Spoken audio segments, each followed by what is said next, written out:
먼저 경선을 치른 민주당이 지금 이 경선 후유증으로 원팀에 대한 고민을 많이 하고 있는데 지금 한참 경선을 치르고 있는 국민의힘, 야당도 지금 만만치가 않습니다. 다음 달 5일 대선 최종 후보 선출을 앞두고 있는 국민의힘도요.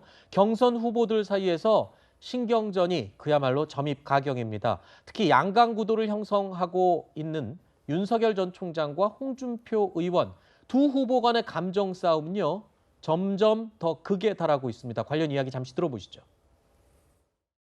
가족이 어떤 분들은 후원 회장도 맞는데 원래 이 선거라는 거는 시쳇말로 패밀리 비즈니스라고 하지 않습니까? 근데 제 처는 다른 후보 가족들처럼 그렇게 적극적이진 않기 때문에 지각신이 좀 소환되기 중이라 밖에 못 나오니까 그런 시비를 하는 걸 보고 내가 어처구니 없다. 가장 가깝고 믿음직한 사람을 후원회장하는 시대인데 그 얼마나 아름다운 동행입니다.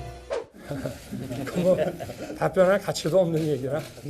나는 답변할 가치가 더더욱 없다. 지금은 당원과 국민의 시대입니다. 자, 윤석열 캠프에서는요. 김태호 그리고 박진 의원 등 중진 그룹들이 대거 영입됐습니다. 그런데 이를 두고 홍준표 의원이요. 구태 정치의 전형이다라고 거칠게 공격을 했는데 앞서 들으셨지만 두 후보는요. 서로의 배우자인 부인까지 언급하면서 그야말로 감정 싸움, 가족 싸움으로 치닫고 있는 모양새입니다. 자, 가족들까지 겨냥하면서 공세 수위를 높이는 모습은 그리 보기 좋은 것 같지는 않습니다. 저희가 정치권뿐만 아니라 싸움이 빚어지더라도 갈등하더라도 가족은 건드리지 마라 이런 얘기 많이 하잖아요. 예, 가족은 건드리지 마세요. 이 말 많이 하죠. 예, 또 직격탄을 날리는 게 또 후보의 부인에 대해서 이 갈등을 주고받는 게 유권자들이 어떻게 생각할지. 사실 민주당도 갈등이 있었죠. 본선으로 가는 과정 중에 갈등이 없는 정당이 있겠습니까? 다만 민주당에서는 대장동 이슈랄지 시정 운영과 관련해서 공세 수위를 서로 주고받았다면 지금 국민의힘 측에서 갈등을 빚고 있는 부분은 망언이다, 실언이다, 상호 간의 보도자료까지 내서 배포를 하는 정도로 신경전이 굉장히 거칠고 이런 부분과 관련해서 견주어 볼 때 그래도 민주당은 양 후보가 민주당이라는 하나의 범주 내에서 뿌리를 같이 하고 한 후보는 주류, 한 후보는 비주류였다라고 했지만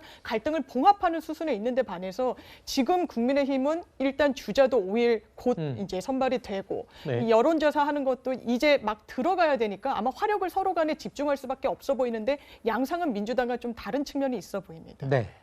자, 홍준표, 윤석열 두 후보 간의 신경전 여기서 끝난 게 아닙니다. 홍준표 캠프에서요. 윤석열 후보의 이른바 망언 리스트라면서 25건을 정리해서 발표를 했는데요.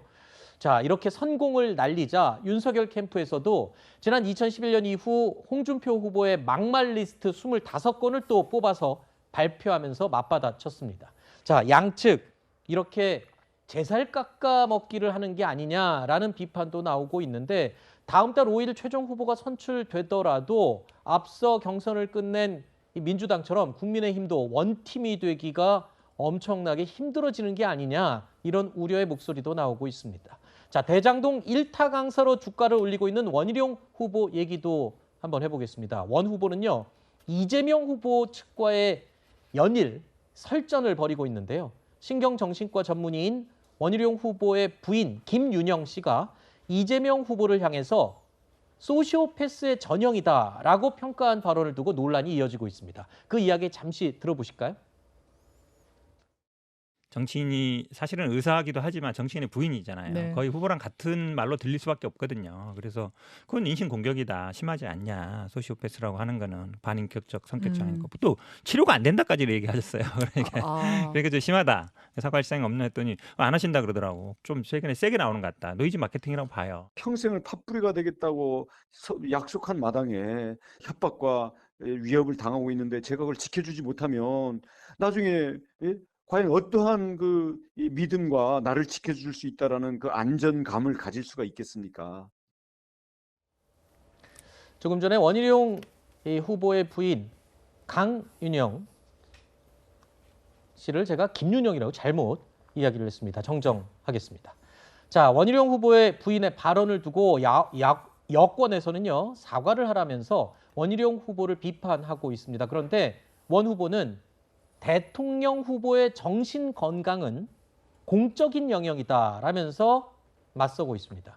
원 후보 부인인 강윤영 씨의 발언에 대해서 원 후보의 사과가 과연 필요한 건지에 대한 논란도 다시 일고 있어요. 저는 처음에 발언을 들을 때 조금 좀 센 발언 아닌가라는 생각을 했었는데 아니나 다를까 논란이 커지고 있네요.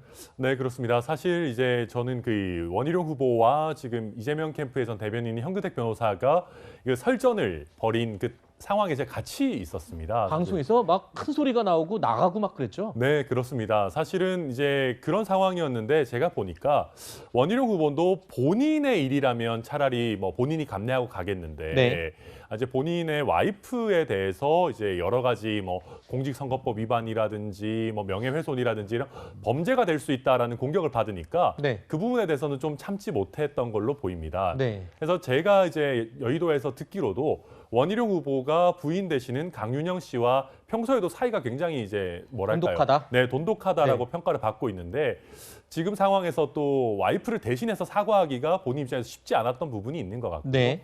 또 한 가지는 지금 원희룡 후보가 이재명 지사와 굉장히 날카롭게 각을 세우고 있지 않습니까? 네. 대장동 일타 강사라는 이런 어떤 정체성을 확립해가고 있는데 이런 상황에서도 또 이재명 지사에 대해서 좀 더 어떻게 보면 강하게 공격하고 각을 세우는 모습을 유지해 나가는 그런 뭐 어떤 일환이었다 이렇게 네. 평가가 됩니다. 국민의힘 경선 후보들의 경우에는 지금 다 배우자들이 언급되고 등장하면서 이른바 가족 싸움이 되고 있다 이런 평가가 나오고 있습니다.